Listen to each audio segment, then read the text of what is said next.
ये तो संविधान को सर पे लिए घूमते हैं।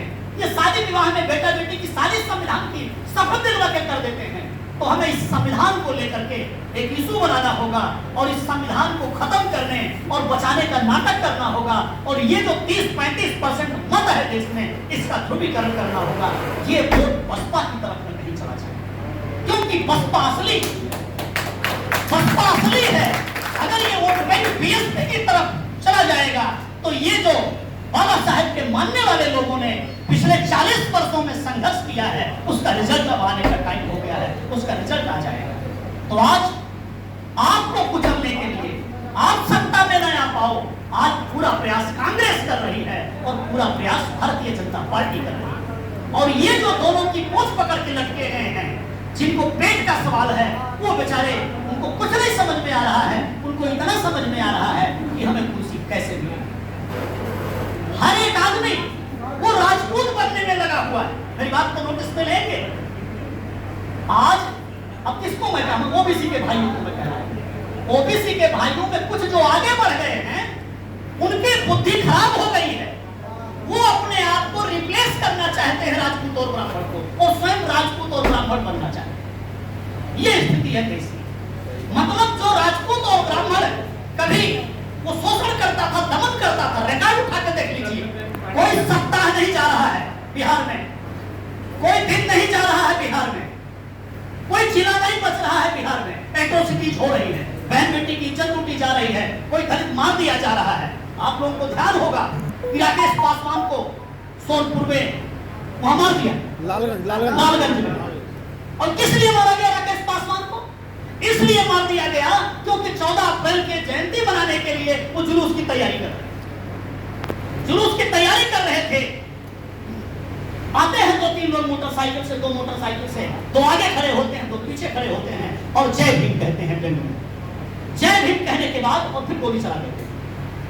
घर के लोग ऊपर से, नीचे से जीने से उतर रहे होते हैं तो जीने पर गोली चलाते हैं। घर के सदस्य ऊपर ही रह जाते हैं जान बचाने के लिए और मार के चलता है।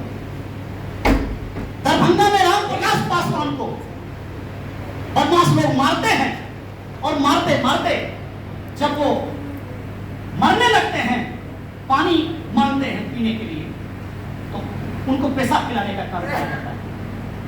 सांसी से नाखून खींच लेते हैं, आंख फोड़ देते हैं सूजे से। ये जो निर्मम काम हो रहा है, ये चमार दुसाध, ये दोनों के ऊपर जुल्म अत्याचार जो हो रहा है, आप चाहिए आंकड़ा उठा के देख लीजिए।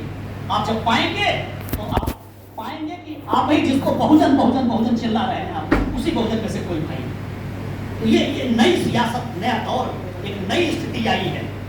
आप जो ये कहते थे पूरा बात साफ करो, बड़ी खतरनाक बात है। कैडर कैंप है, बात मेरी आप लोगों तक रहे, बाहर न जाए और कैडर के रूप में जाए।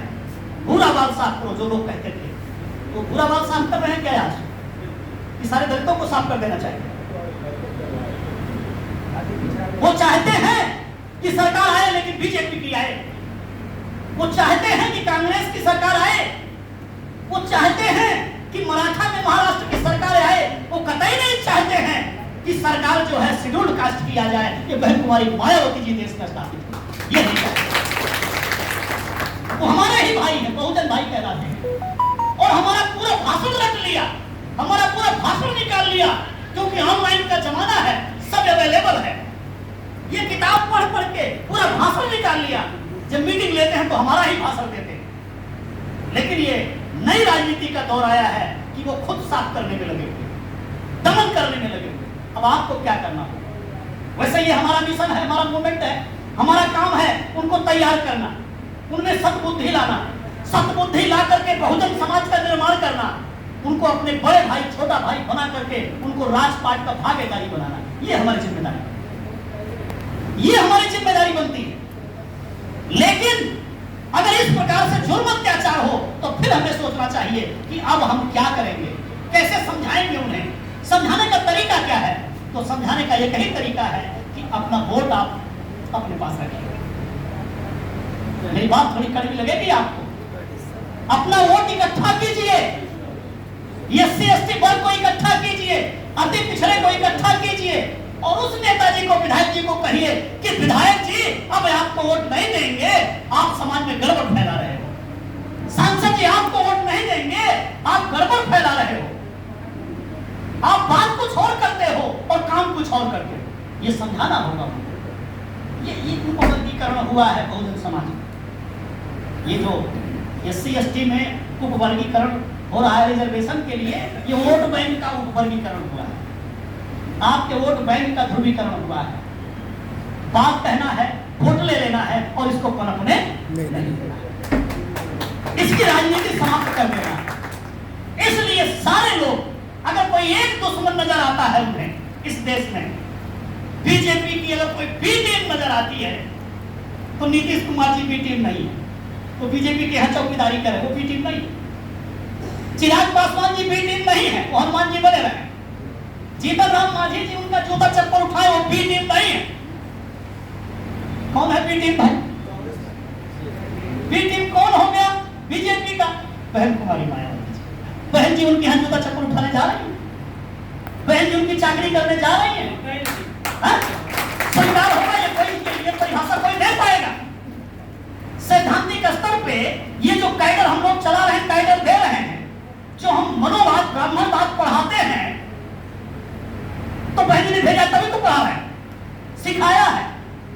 3.5 घंटे कैडर लिया बहन जी ने 23 जून को, 3.5 घंटे की क्लास लिया और डायरी में नोट कराया। तो आपके सामने बैठ करके मैं उसी डायरी के पॉइंट को देख रहा था कि बहन जी ने कौन कौन सा पॉइंट बताया है। उस पॉइंट में से मैं कुछ आज बता पाऊंगा नहीं बता पाऊंगा। 3.5 घंटे क्लास लिया। वो क्लास किसके खिलाफ लिया है? किसके खिलाफ लिया? बीजेपी के खिलाफ लिया है और कांग्रेस के खिलाफ वो क्लास लिया है। वो बहन जी ने बीजेपी और कांग्रेस के समर्थन में क्लास नहीं लिया। उसके बाद ये काम बहन जी कर रही है, आपके रिजर्वेशन की लड़ाई लड़ रही है, आपके वोट बैंक की लड़ाई लड़ रही है, आपकी बहन बेटी की इज्जत लूटी जा रही है, उसकी लड़ाई लड़ रही है। और आप कितने भोले हो कि आके छलिया आपसे कह रहा है कि ये तो बीजेपी की पीटी है। बहन जी ने कहा है कि जाइए और लोगों को समझाइए कि ये दूसरी जो पॉलिटिकल पार्टियां हैं, इन्होंने आपको ठगा है, इन्होंने आपका हनन किया है। आपको अपने वोट बैंक को इकट्ठा करना होगा, आपको अपने समाज को इकट्ठा करना होगा। अरे बहन जी ने तो इतना कहा कि उनका विधायक और सांसद हो, उसको भी जाके समझाइए कि तू अपने अस्तित्व की लड़ाई लड़। तूने अभी तक रोजी रोटी की लड़ाई लड़ी है, लेकिन आज रिजर्वेशन समाप्त होने जा रहा है, आज सारे हक अधिकार जा रहे हैं। तू कुछ सद्बुद्धि पैदा कर और जहां पर अपने अस्तित्व की लड़ाई का मौका हो, वहां सारे एक साथ आकर की लड़ाई हो। ये बहन जी ने दूसरे दल के MP MLA को भी समझाने का काम किया। तो सम्मानित साथियों, हम लोगों को क्या नाश्ता आने वाला था क्या? आ गया नाश्ता करवा दिया जाए। नाश्ता बाद